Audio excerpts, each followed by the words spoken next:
विपुल, अमृतलाल शाह, सुदीप्तो सेन और अदा शर्मा की आने वाली फिल्म बस्तर, जिस पर आज हम चर्चा करने वाले हैं। द नक्सल स्टोरी के लिए आज खास मेहमान हमारे स्टूडियो में मौजूद हैं, उनसे हम बातचीत करेंगे। ये जो फेमस जोड़ी है डायरेक्टर और प्रोड्यूसर की, केरला स्टोरी आपने देखी होगी और उसके बाद किस तरह से सुपर डुपर हिट हुई फिल्म और रियलिटी बेस्ड स्टोरी है। अब बस्तर का जिक्र हो रहा है। द नक्सल स्टोरी के लिए बहुत ज़्यादा लोगों में एक्साइटमेंट है। ऐसा इसलिए है क्योंकि इस तिकड़ी ने पहले भी द केरला स्टोरी जैसी बेहतरीन फिल्म दी है और ऐसे में साथ में बस्तर द नक्सल स्टोरी लेकर आ रहे हैं, जिसके लिए टीजर भी सामने आ चुका है। पोस्टर्स पहले ही खूब सुर्खियां बटोर चुके हैं और दर्शकों से लगातार प्यार भी मिल रहा है। अब दर्शक फिल्म रिलीज का बेसब्री से इंतजार भी कर रहे हैं। फिल्म के रिलीज की डेट जैसे जैसे करीब आ रही है, दर्शकों के बीच इसे लेकर उत्सुकता भी उतनी ही बढ़ती हुई दिखाई दे रही है। बस्तर फिल्म को लेकर दर्शकों को बहुत ज्यादा उम्मीदें हैं। सुदीप्तो सेन के डायरेक्शन में बनी इस फिल्म के ट्रेलर में अदा शर्मा को अपने बेजोड़ अंदाज में देखा जा सकता है। उनकी अदाकारी के वैसे भी लोग कायल हैं, जिस तरह से वो परफॉर्म करती हैं। और रियलिटी बेस्ड स्टोरी जब सामने आती है तो ये कहा जा रहा है कि ये जो फिल्म है वो तहलका मचाने वाली है, क्योंकि बहुत से ऐसे राज हैं जो बेपर्दा होंगे, बहुत सी ऐसी सच्चाई है जो अभी तक छुपी हुई थी, उसे सामने लाया जाएगा। दर्शकों को लुभाने वाले सभी एलिमेंट्स से भरपूर ये फिल्म उन्हें एंटरटेन करने की क्षमता रखती है। आज खास मेहमान हमारे साथ जुड़ चुके हैं, उनसे हम बातचीत करेंगे, उनका स्वागत भी करेंगे। हमारे साथ फिल्म मेकर प्रोड्यूसर विपुल शाह जी हैं, बहुत स्वागत है आपका। डायरेक्टर सुदीप्तो सेन जी हमारे साथ हैं, अदा शर्मा जी हमारे साथ हैं, आपका स्वागत है और सबसे पहले बहुत शुभकामनाएं आपको। विपुल शाह जी, आपसे पहला सवाल, फिल्म का जो टाइटल आपने दिया है बस्तर, हालांकि बहुत सी घटनाएं वहां पर होती हैं और हैरान परेशान करने वाली खबरें सामने आती हैं। बस्तर टाइटल देने के पीछे क्या यही मकसद है या कुछ और आइडिया आपके दिमाग में आया? और वो टाइटल जो रेड कलर से रंगा हुआ नजर आ रहा है, उसके पीछे की वजह?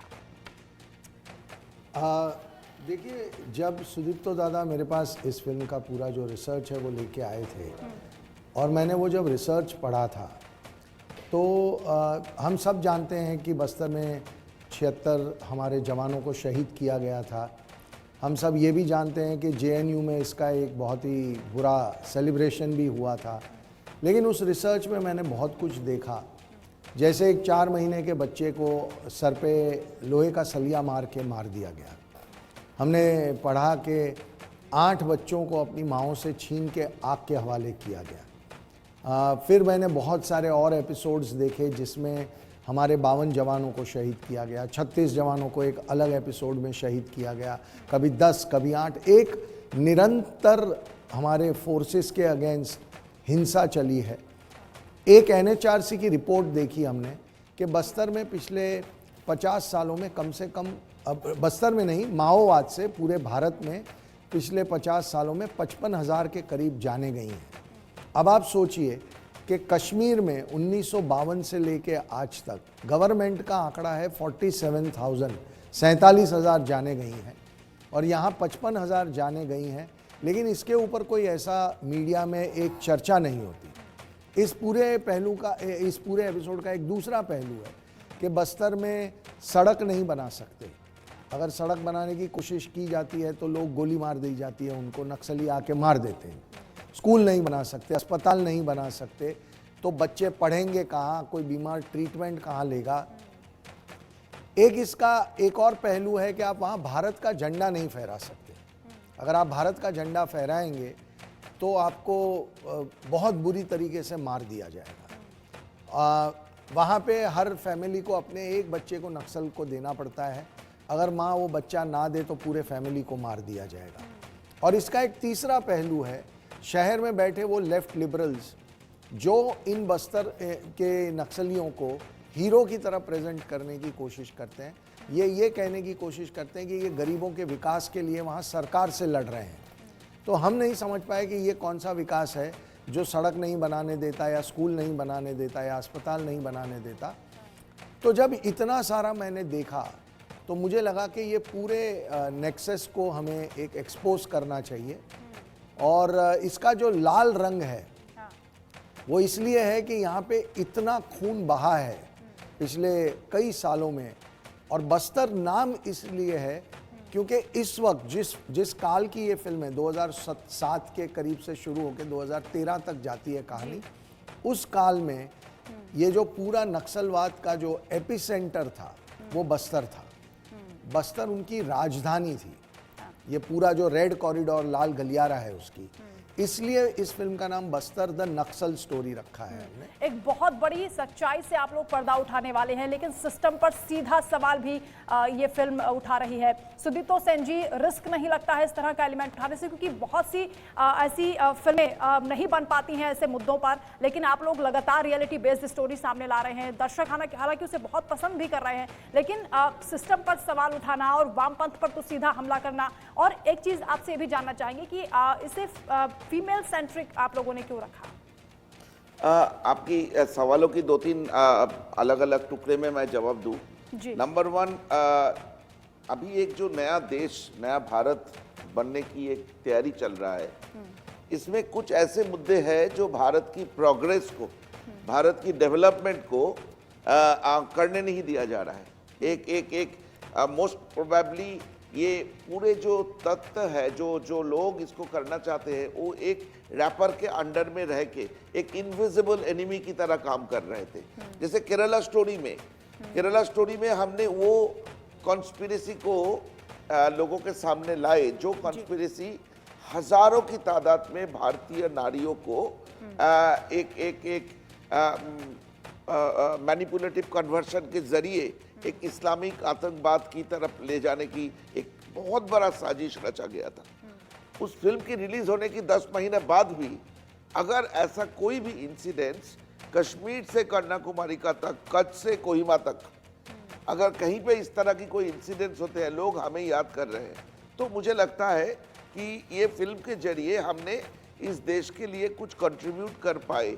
और इसकी नतीजा ये है कि फिल्म रिलीज की 10 महीना बाद भी लोग हमें याद कर रहे हैं। तो ये जो नक्सलवाद की प्रॉब्लम है, ये जो एक्सट्रीमिज्म, लेफ्ट विंग एक्सट्रीमिज्म की जो सब प्रॉब्लम है, ये प्रॉब्लम पिछले 55-60 साल से चल रहा है। और गवर्नमेंट ऑफ इंडिया की मिनिस्ट्री ऑफ होम में एक डिपार्टमेंट ही है LWE, लेफ्ट विंग एक्सट्रीमिज्म की।